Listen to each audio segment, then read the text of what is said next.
Assalamu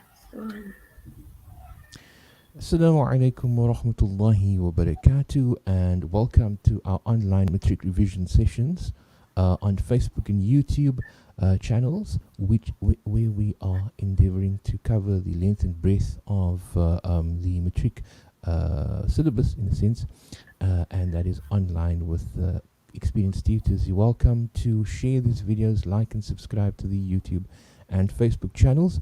I'm sure there are many people who could benefit from this. And also, if you're not able to stay for the entire video for whichever reason, you can go back onto the YouTube and Facebook channel later on.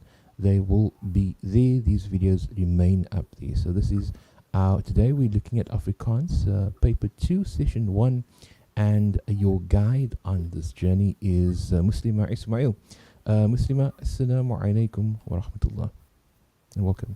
وعليكم السلام ورحمة الله وبركاته فسيح.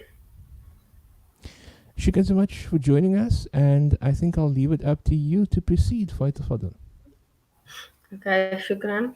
Assalamu alaikum ورحمة الله وبركاته once again. I will immediately start with the set work. So, vraestel 2 is actually a very difficult question paper for some people, but it can be quite easy, just seeing that you go over the work enough, read enough, and there are enough resources. So this paper is divided into 4 sections for Afrikaans, which will be the roman, drama, gedigte, and kortverhale, depending on what you do at school. So, the important thing first, before I actually go through the set work, is that you pay attention to what it is that you do or what you did for the year. So, don't be too overly excited and go in and see, this looks like something nice to answer. I never did this. And then you go do that. Please don't do that because you can really mess things up for yourself in that way. Um, do focus on what you have done and try to do your best in it. So, for this year, in the category of roman, there are four.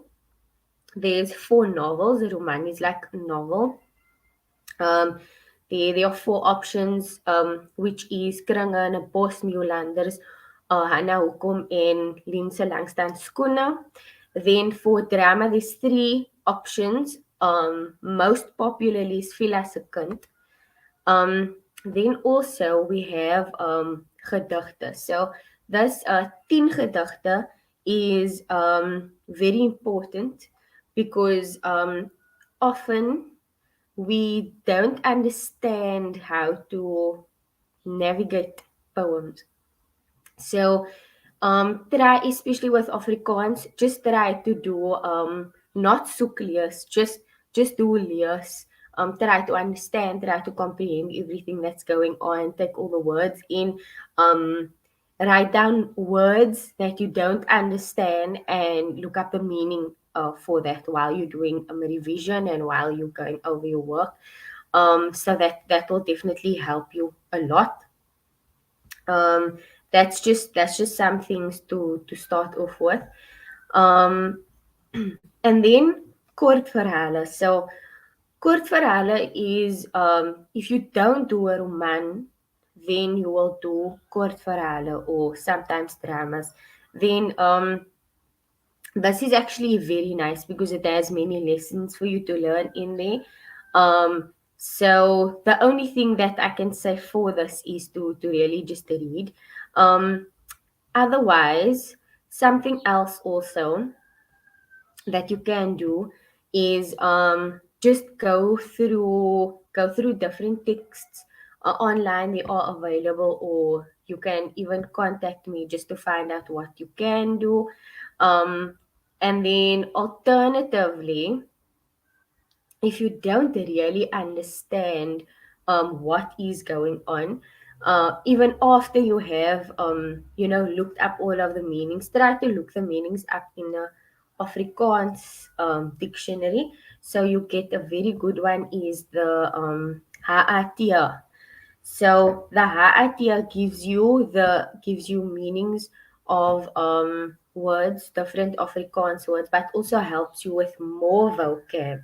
So when you answer, the markers also look at do you understand it properly to be able to use different vocab. So we are going to go through just um, just about one or two questions in a past exam paper. Um, so first we are going to do Krang and a bos. Um, so there's also a translation of this the story. Um, it's called Circles in the Forest, Circles in a Forest, by Dalian Mattia. So if you don't understand the Afrikaans one completely and you need a bit of help, you can also go and look up, circles in a forest and read over that, and that will definitely help you, inshallah. So there's definitely not enough time to go through the extract there. And also beforehand, you definitely have to read through the book in order to understand the questions ultimately, because that won't happen if you don't go through it. So just going to first the first question over here. Um, Waarmee was Joram so besig dat hy vir Saul saam met oom Anneries dorp toe gestuur het? So, just for the mark allocation, usually there's either 1 mark, 2 or 2 mark questions that they ask you. So that would be like on a baseline level, just to see that you actually read the book, to know that you actually understand what is going on. And obviously, if you read the book, you're able to understand what is going on. So there's majority just one mark questions, 2 mark questions, and so on. So I will only go through some of the questions, right? So waarmee was Joram so besig dat hy vir Saul saam met oom Anneries dorp toe gestuur het? Right? So you have to mention Joram was besig om die kalender of hout gereed te kry om uitgesleep te word. Of besig om dwarsleers te maak. Soos McDonald gevra het. So it's very easy, very baseline. So I want to go through some other questions here. So 1.2, it says, eendag sal hy nie meer woon waar dit altyd skemer is nie. Hy sal soos ander mense in die son woon. So op 'n letterlike vlak verwys skemer na die bos waar die son gesukkel het om deur die digte bome te kom. Wat is die figuurlike betekenis van skemer in hierdie sin?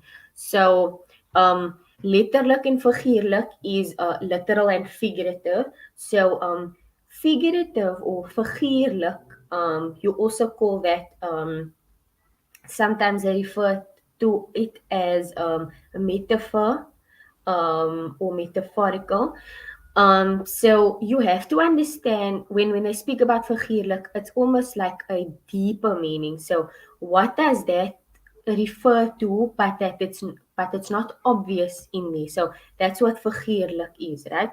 So there's many options that you can give here. So it's 'n plek van swaar kry of sukkel, armoede, sonder toekoms or uitsigloosheid. So that is as if you're living in a place, but they don't really have drive, they don't really have motivation to actually live.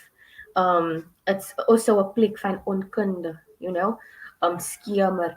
And then also, so as you can see in this book, skemer specifically is one of the you have almost keywords that you always have to go over because of its importance that it plays in the setting of the book. So when you do setting skema is very important. So I would advise to always go over that. Um, and then also,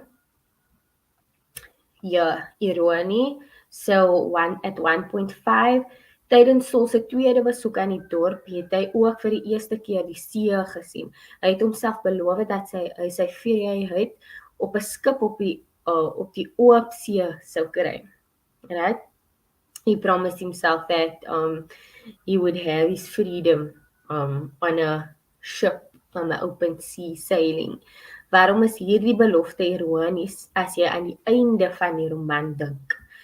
So it has an ironic link. So irony is almost as if you wanted something, but it's so contrasting to how things actually are or how things turn out in this case, right? So, but also sometimes irony comes when you change your mind in a situation. So you perhaps always wanted to be an accountant your whole life, and then ironies genoeg word jy 'n onderwyser. So it's things like that's kind of ironic. So the answer to this is that Saul het uiteindelik sy vryheid in Nysna gevind.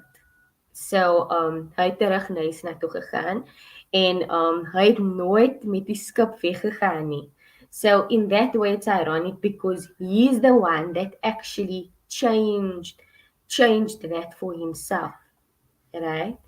So that's how you show irony in something in a way when somebody changes their own mind, right?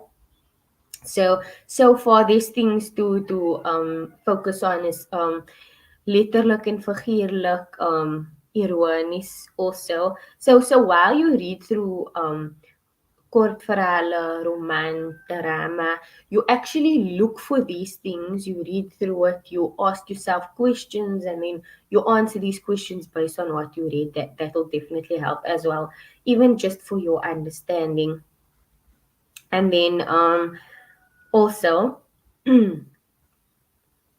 another important one is at 1.6. So Saul se besoek aan die dorp het hom laat besef dat die bosmense anders as die dorpsmense is. Right? So wat die woorde van die dorpskinders en veral van Kate en haar pa het Saul altyd onthou. So in this question it's very specific. This is also focusing clearly on did you actually read the book? Do you understand what the message that the book is trying to give? That's why it's so many 1 marks, right? So then the answer here is because boskinders is as wild of vuil beskryf. So if you think of boskinders as hulle kaalvoete, niks skoene nie, stukkende klere, vol stof, things like that. But and then also they also speak about houtkappers. Houtkappers, they're always wild and dirty, hulle is wild en vuil oral, like it's just that type of stereotypes. Right, so this refers specifically to stereotypes, right? Then we also have just some extra ones here. Okay, so at 1.11, this one is an important one also. Verskeie karakters het 'n rol in Saul se lewe gespeel. Kies die gevolg uit kolom B om die gebeure in kolom A te pas. Skryf slegs die letter langs die vragnommers neer. Okay, so this one is very important that I also want to point out because when you're reading the book, you also have to also, I already spoke about letterlik, figuurlik, ironies, Then also you focus on, when you focus on setting, then you think about all of those types of things. When you focus on taalgebruik, then you focus on letterlik, figuurlik, metafoor, all of those types of things. But in taking the book as a whole, you have to make almost like a list. So you make a list of everything that happens in from the beginning to the end. So you write it down in the way that it happens. Because when they ask you, they might ask you things like this here. They ask gevolg uit om by die gebeure in kolom A te pas. But this is just to match what happened, write the characters by gebeure. But they can also ask you to put it in chronological order. So then, if you already made that list yourself, you will know when they ask you, it will be easy for you. So you don't have to think so much. That's why it's important to read at least 3-4 times over this book, if not more. Right? It's also like a big chunk to check your holistic understanding of the book, and if you do know what is going on. So then there's another extract that they refer to, right? Okay. So most of this is just still to check, did you actually did you actually read the book, right? So okay, 1.15. So het ook vir McDonald leer ken as iemand wat sy mag misbruik. Hoe het McDonald sy mag met die volgende karakters misbruik? So then, just revising again the chronological order in the setting, taalgebruik, figuurlik, letterlik, ironies, and then also verhoudings. So karakterverhoudings is very important. You look at who this person is to them, how they speak to each other. Are they close? Are they not so close? Do they hate each other? Do they, is it now the opposing type of characters? Look at all of those things.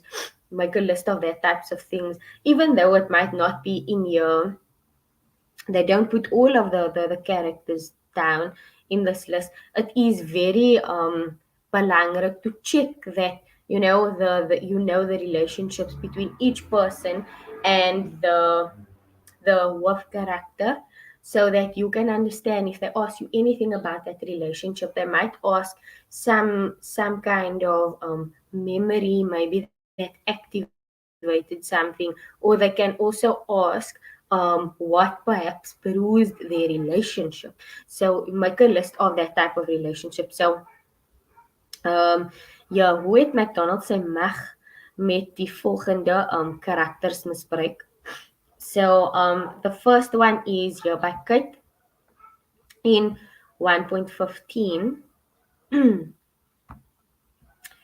When we check this, we first, maybe if you make a list, you can perhaps go through it in, when you do the chronological order, you make another list with verhoudings, karakterverhoudings, and then you can see that, okay, this person is like this person is like that. But as the story progresses, the relationship can change, attitudes can change towards each other, right? So with Kate, who is the first one, it is that McDonald het Kate verbied om Saul te sien. So she was not allowed at all to see Saul, and because of that forbidding, he sent her to Cape Town. So McDonald het Kate weggestuur Kaapstad toe, right? So that is one important part of their verhouding. But more of misbruiking van mag, right? It's a misuse of power in that sense, because he has the authority to do that, right? And then in the way that he did that with Saul, so there's multiple kind of there's multiple options here. So hy het so verplig om Knysna te verlaat. Voordat McDonald weer hout by Sauce mense sou koop. So it's almost like kind of blackmail in that sense. Or McDonald het verseker gemaak dat niemand in Knysna 'n erf aan Saul verkoop nie. So you basically set him up for failure in that sense, right? And also hy obviously Saul verbied hom kyk te sien. So it's the same for kind of both of them. If you're smart, you can answer the same thing just in opposite ways for both questions and it won't be wrong. It's still right. And then die houtkopers. So these are the people also that he did not allow to be bought from, right, until Saul left. So McDonald het Smith, which is one of the houtkappers, oorreed om ook soms die houtkappers terug te jag met 'n vrag hout. En hy het ook vir hom oorreed om niks hout by die bonnets te koop nie. Right? So this guy is actually like he's like the Saul is obviously the main character, but McDonald is just like not having it in this scene.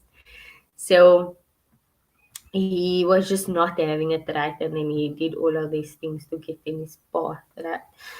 Then another important question is 1.19, right? So Saul se lewe het hom op vreemde paaie geneem. Skryf die volgende 4 gebeure in sy lewe binne en buite die bos onder mekaar in die korrekte volgorde neer. So this one is important based on the fact that it focuses on the wolf character. So when you do the different verhoudings, when you do the setting, when you do taalgebruik, you also have to focus very much on the wolf character, how his life is affected, what happens in his life, what type of person he is, and then also look for the deeper meanings in whatever it is you're reading, right? So the volgorde, correcte volgorde, so that means you're gonna have to give that in chronological order, right? So that is in the proper order that it began. So obviously the first thing is that so het begin goud in die bos delf, and then hy het agtergekom dat McDonald weier om hout by sy familie te koop, and then hy leer in Swellendam om meubels te maak. And then the last one is obviously hy het besluit om Engeland toe gaan. Yeah. So when you do all of these things beforehand, it will help you understand everything better in that sense, because you already did it prior to actually, going through a past paper. So when you do things in lists like that, it will make it so much easier. Then you just look through the questions and then you look for keywords, right? So that will definitely help you, because sometimes they can actually ask you, it's almost like unseen questions. So you go through all the past papers, but now you come across a question that you didn't see. So if you do the list and you categorize in everything in that way, it will definitely help you, right? And then here, karaktereienskappe. So karaktereienskappe is very closely related to karakterverhoudings. So, but karaktereienskappe is more specified usually on the wolf character, right? And then also there's certain people. So in a more of like a romantic type of story, they can ask you karaktereienskappe from the protagonist and the partners in it. It's almost like supporting roles in movies, and then they can also ask you about karaktereienskappe van die antagonist. So You can write that down just as you almost like go deeper into the story, as you learn more about them, right? So kies die karaktereienskap van Saul wat die sterkste in hierdie uittreksel na vore kom. Right? So so in this one, if you made the list of all the karaktereienskappe, if you made karakterverhoudings, this will definitely help you, especially in certain uittreksels. So this one is that Saul was nie bang nie, right? And then you also have to motivate your answer, right? So Ali McDonald sy twee vriende by hom gehad, het Saul hom steeds uitgedaag, right? En Saul het ook McDonald met die kluit gegooi, right? So also important for this question is that the two need to agree. You need to give a proper answer. So in the uittreksel um, that you read previously in this section, you can actually see what happens in there, and then you can connect it in that way, right? So then secondly, so we finished now one of the a roman, right? We did a roman to check, okay, this is how it's asked. Basically, most of the novels, or as they call it in Afrikaans, a roman, they ask similar types of questions. So going through this, you can just look at karaktereienskappe, verhouding, setting, taal, all of those different things. So perhaps some stories have many idiomatische uitdrukkings. So that is very important to know. Knowing the background of the book, why the book was written, the setting, the place that it is in, that will also play a huge role in how you understand and maybe also not just understand, but how you answer the questions that is in the story, right? So we can also go through a one of the poems, just very quickly, because time is not really on our side. So you have to choose between a roman, and then you choose with drama, kort verhale as well. But also, what's definitely going to be asked, and something that you definitely have or did, is gedigte. And I know that gedigte can be, sometimes very challenging, especially if it is not. I mean, in your home language, in a nice style, it's already, very difficult sometimes to understand, because it's you don't understand many of the times figuurlike sprekwoorde. So when you like sort of hit with all of this gedigte, you don't really know what's going on. um but I think that we can maybe go through one just to focus on keywords as well. Also, not to forget that just because it is eerste addisionele taal, it doesn't mean that maybe there won't be rather differences in the way that they ask the questions. There can be similarities, but it will be maybe focusing on something that's a bit easier, you know. Um, so here we have many kort verhale, we have roman and dramas. Um, but let's just get a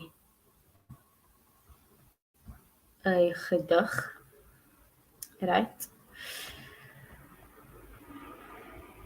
Okay. Or alternatively, if you are struggling with gedigte, you can also email me just to find out um, about keywords, how to read into things. I think that reading into reading into gedigte is actually one of the most challenging parts for most people. But the only thing with that is that it takes time. It takes a lot of time to sort of practice reading into many texts and trying to understand because um the with gedigte it's very figuurlik. It's very metaphorisch. There's a lot of word usage that they use that is not, it just doesn't make sense. But because of time constraints, I think maybe um, maybe I can just get the message of whatever anyone is struggling with. If they are struggling with something, just to help out with that. And then also, if that is the case, then it's not a problem. I will definitely just check, if we can try to do our best with this. And also, inshallah, maybe it will help if I can maybe have one-on-one sessions with gedigte and kortverhalen. So inshallah, I think that is it. Because if I do the gedigte now, it's gonna take too much time. And I don't want to do that, inshallah. So if anybody is struggling with gedigte or kortverhalen mostly, then you can email me, or you can email me. Just email me. And I will try to do maybe one-on-one sessions with that because it can be very challenging, inshallah. Inshallah. I mean, Muslim Ismail, shukran so much. You can email her on Ismail Muslima, that's ISMAIL MUSLIMAH at gmail.com if you'd like to get more detail around the lesson today, or if you'd like to approach her for tuition in any subject.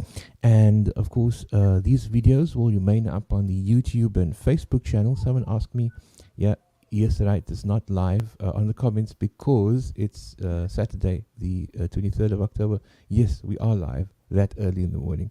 I want to say shukran to you, Muslima, for making yourself available. We will have another session focusing on English shortly.